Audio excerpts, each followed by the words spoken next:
রাস্তার দাবিতে টায়ার জ্বালিয়ে বিক্ষোভ। ঘটনাটি ঘটেছে উত্তর দিনাজপুর জেলার চোপড়া ব্লকের চুতিয়াখোর গ্রাম পঞ্চায়েত এলাকায়। জানা গিয়েছে, চোপড়ার চুতিয়াখোর গ্রাম পঞ্চায়েতের গুঞ্জরমারি এলাকায় সামান্য বৃষ্টিতেই জল জমে যায়, যার ফলে সমস্যার সম্মুখীন হতে হয়। গতকাল সারা রাতের বৃষ্টিতে রাস্তা ভেঙে দুভাগ হয়ে গিয়েছে, যার ফলে রাস্তার মাঝখানে নদীর আকার নিয়েছে। সাধারণ মানুষের অভিযোগ, এই সমস্যা বিগত 6 বছরের। বারবার জনপ্রতিনিধিদের জানানো হলে তারা শুধুমাত্র আশ্বাস দিয়েছেন, কাজের কাজ কিছুই হয়নি, যার ফলে বাধ্য হয়ে আজ সাধারণ মানুষ চোপড়া থেকে দাসপাড়া যাওয়ার মূল রাজ্য সড়ক অবরোধ করে টায়ার জ্বালিয়ে বিক্ষোভ দেখায়। ঘটনার খবর পেয়ে পৌঁছায় পুলিশ। পুলিশের আশ্বাসে অবরোধ তুলে নেওয়া হয়। এখানে আমাদের রাস্তাটা ভাঙে গেছে বাবু। রাস্তাটা ভাঙার প্রায় 6 বছর হয়ে গেল। এমএলএ সাহেবকে বললাম, বলছে হবে বাবু, হয়ে যাবে। তারপরে বিডিও সাহেবকে বললাম হয়ে যাবে। সভাপতিকে বললাম, না, সভাপতি বলছে 12 লাখ টাকার স্কিম হয়ে গেছে, আপনার রাস্তা হয়ে যাবে। কিন্তু 6 বছরে আমরা অনেক কষ্ট করে কতবার বড়া পেচিং করলাম, কতবার নিজে নিজে কোদাল ধরে মাটি দিলাম, কিন্তু একবারও সাকসেস হচ্ছে না। ভাঙে এবার এমন ভাঙছে, কিন্তু পারাপারটা হওয়া মুশকিল। কোনো একটা অপ্রিয় ঘটনা যদি হয়ে যায়, তাহলে পারাপার হওয়ার কোনো রাস্তা নাই। কি করব? সেদিনকে একটা যুগবিটার লোক মারা গেল, কিন্তু পারাপার হওয়াটা খুব মুশকিল। কান্দে করে জল দিয়ে নিয়ে গেল। তারপরে আজকে অনেক দুঃখী আমরা দুঃখিত হয়ে রাস্তাটা একটু বন্ধ করলাম। তারপরে চপড়া থেকে পুলিশ আসলো, দাসপাড়া থেকে আসলো, এসে বললো যে আপনারা লিখিতভাবে দেন, হ্যাঁ, আমরা ওখানে সই করব। আজকে বিডিও সাহেবের কাছে জমা করেন, আমাদের কাছে জমা করেন, তোমাদের কাজ শীঘ্রই হয়ে যাবে। এটুকুই আমাদের কথা, যে তাড়াতাড়ি এটা বানাই দোক। আমরা গরিব লোক, খাটে খাওয়ার লোক, বাইরে যাব, কারো টোটো আছে, কারো সাইকেল আছে, কি করে যাবে? আজকে কিন্তু জলটা কমে গেছে, কালকে এতটুকু ছিল জল, কি করে যাবে? এটুকুই আমি বলতেছি, আশা অপেক্ষা রাখে বলতেছি যে আমাদের কাজ হোক, তাড়াতাড়ি শীঘ্র হোক, সবাই মিলিয়ে করে দাও আমার কাজটা। কত প্রায় 1 ঘন্টার মতো, হ্যাঁ 1 ঘন্টার মতো করলাম। কারোর সঙ্গে কোনো ঝড় ঝামেলা হয়নি, শান্তিভাবে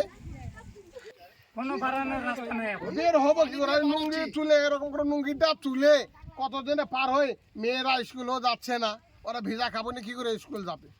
মেয়েরা স্কুল কয়দিন থেকে বন্ধ, এরা যেতে পারলো না স্কুল, কি করে যাবে? ওদিক দিয়ে যাবে গ্রাম দিকে, ওদিকেও রাস্তা খারাপ, ডান দিকে গেলো রাস্তা খারাপ, বা দিকে গেলো রাস্তা খারাপ। এমএলএ সাহেব বলছে আমাদেরকে, এমএলএ সাহেব খারাপ কথা মনে বলেনি যে করে দিব, বলছে করে দিব, আসুক।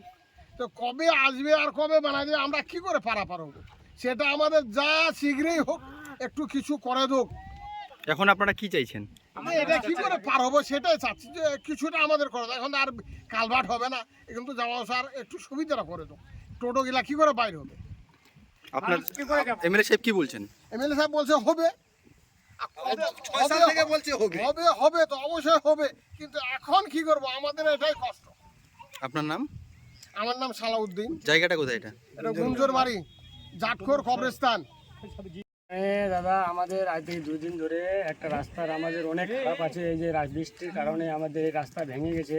আজ থেকে মোটামুটি 6 বছর ধরে এইটা আমাদের প্রবলেম অনেক দিন ধরে আছে, 5-6 বছর ধরে। কিন্তু এমএলএ সাহেবকে জানানো হচ্ছে, এমএলএ সাহেব কিন্তু এইটাই কথা বলতে যে তোমার রাস্তা হবে হবে হবে করে অনেক দিন কাটে গেল। কিন্তু এখনই আমাদের গ্রামে অনেকগুলো ডেলিভারি পেশেন্টও আছে।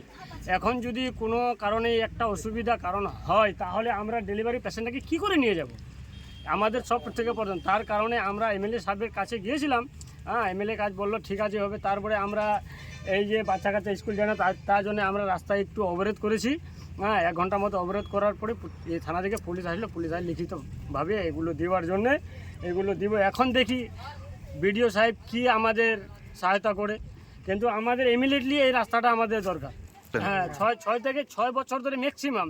তারপরে তো আমরা নিজে নিজে গ্রামবাসী মিলে কোদাল দিয়ে বা এই কি বলে বড়া ভরে মাটি ভরে এগুলো অনেকগুলো কষ্ট করে আমরা এই যাতায়াত করতেছি, কিন্তু এখন পর্যন্ত কোনো অ্যাকশনে নেওয়া হয়নি।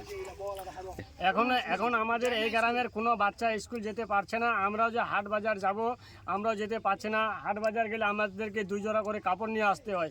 1 জোড়া এখানে ভেঙে, তারপরে 1 জোড়া পরে বাজার যেতে হবে, ওইটা আবার শুকায় রেখে, তারপরে বাজার থেকে আসে ওইটা ভেঙে, তারপরে ওইদিকে আমাদেরকে যেতে হবে। মূল রাস্তা তো এটাই? মূল রাস্তা আমাদের এটা দাদা। আপনার নাম? আমার নাম শামসুল হক। জায়গাটা এটার নাম? এই জায়গাটার নাম হচ্ছে গুঞ্জরমারি।